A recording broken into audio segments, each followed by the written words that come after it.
Hello बच्चों, आज हम मुंशी प्रेमचंद जी के जीवन परिचय के बारे में पढ़ेंगे। मुंशी प्रेमचंद जी का जन्म एक गरीब घराने में काशी से 4 मील दूर लमी नामक गांव में 31 जुलाई सन 1880 ईस्वी को हुआ था।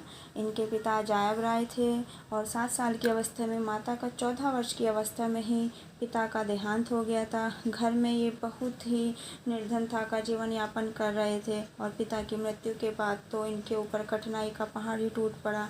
इन्हें रोटी खाने तक के लिए भी बहुत मुश्किल पड़ती थी। इन्होंने बहुत छोटी सी उम्र में ही ट्यूशन पढ़ाने शुरू कर दिए थे और ट्यूशन पढ़ाते ही पढ़ाते इन्होंने मैट्रिक की परीक्षा पास की और बहुत ही छोटी सी उम्र में इनका विवाह हो गया था, जो कि इनके अनुरूप नहीं था। और इन्होंने एक स्कूल में मास्टर की नौकरी की और उसके साथ साथ इन्होंने FA और BA पास भी किया और स्कूल मास्टरी के रास्ते पर चलते चलते सन 1921 में गोरखपुर में स्कूलों के डिप्टी इंस्पेक्टर बन गए थे।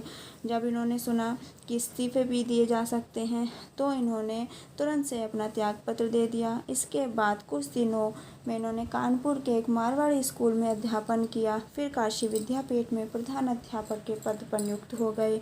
इन्होंने बहुत सारी पत्र पत्रिकाओं का संपादन भी किया और 1934 और 35 ईस्वी में इन्होंने 8,000 रुपये वार्षिक वेतन पर मुंबई की एक फिल्म कंपनी में नौकरी कर ली और 8 अक्टूबर 1936 ईस्वी को काशी स्थित इनके गांव में इनका देहांत हो गया। और बच्चों देखेंगे इनके साहित्य परिचय के बारे में।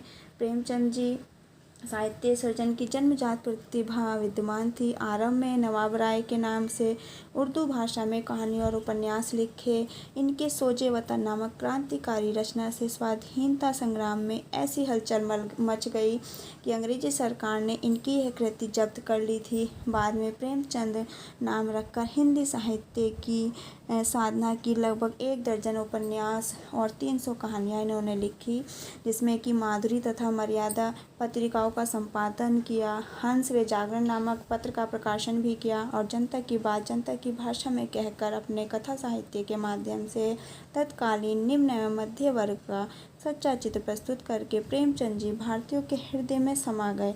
बच्चों देखेंगे इनकी कृतियों के बारे में। प्रेमचंद जी ने निम्नलिखित कृतियाँ लिखी: उपन्यास, नाटक, जीवन चरित्र, निबंध संग्रह और संपादित अनुदित कहानियाँ। बच्चों देखेंगे भाषा शैली। प्रेमचंद जी की भाषा के 2 रूप हैं। एक रूप तो वह है जिसमें संस्कृत के तत्सम शब्दों की प्रधानता और दूसरा रूप वह है जिसमें उर्दू, संस्कृत, हिंदी के व्यवहारिक शब्दों का प्रयोग किया गया है। यह भाषा अधिक सजीव और व्यवहारिक प्रभावमयी भाषा है। इनकी भाषा सहज, सरल और व्यवहारिक प्रभावपूर्ण, मुहावरेदार प्रभावशाली भाषा है। मंत्र प्रेमचंद जी की एक मर्मस्पर्शी कहानी है जो कि उच्च एवं निम्न स्थिति के भेदभाव पर आधारित है, जिसमें लेखक ने विरोधी घटनाओं और परिस्थितियों और भावनाओं का चित्रण करके कर्तव्य बोध का मार्ग दिखाया है। पाठक मंत्र मुग्ध होकर पूरी कहानी को पढ़ सकता है। बच्चों डरने की कोई ऐसी ज़रूरत नहीं है, क्योंकि पहले आप बहुत सी छोटे छोटे क्वेश्चन पढ़ कर आए हैं। अब ये एग्ज़ाम में आपका जैसे मान लीजिए जीवन परिचय लिखने के लिए आता है, तो उसमें क्या मोस्ट इम्पोर्टेंट चीज़ क्या है? जीवन परिचय। जीवन परिचय देखेंगे बच्चों। जीवन परिचय में क्या चीज़ आती है? जीवन परिचय हेडिंग डालेंगे। जीवन परिचय में उनका जन्म कब हुआ था, उनके पिता का नाम क्या है, उनकी माता का क्या नाम है, ये सब उनके जीवन परिचय के बारे में आ जाएंगे। उन्होंने क्या क्या की, क्या पढ़ाई की उन्होंने। उसके बाद बच्चों साहित्य के परिचय। प्रेमचंद जी का साहित्य सृजन एक जन्मजात प्रतिभा विद्यमान थी। थोड़ी सी जानकारी आप साहित्य परिचय में दे देंगे। फिर उनकी कृतियाँ आ जाती हैं। कृतियों के बारे में आप जैसे कि उपन्यास लिखा उन्होंने, कौन कौन से उपन्यास लिखे, नाटक कौन कौन से लिखे और उनका निबंध संग्रह क्या था। उसके बाद उनकी भाषा शैली की, उनकी भाषा कैसी थी, उन्होंने कौन सी भाषा को अपनाया था।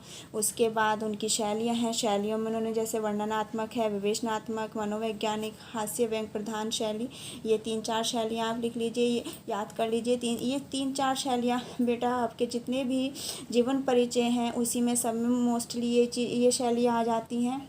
ये आपको एक ही बार याद करनी होगी। उसके बाद देख लीजिए उन्होंने कौन सी एक नाटक लिखा है या उपन्यास लिखा है, वो चीज़ें वो 1-2 आप याद कर लीजिए। फिर उसमें आप अपने शब्दों में उसको लिख दीजिए।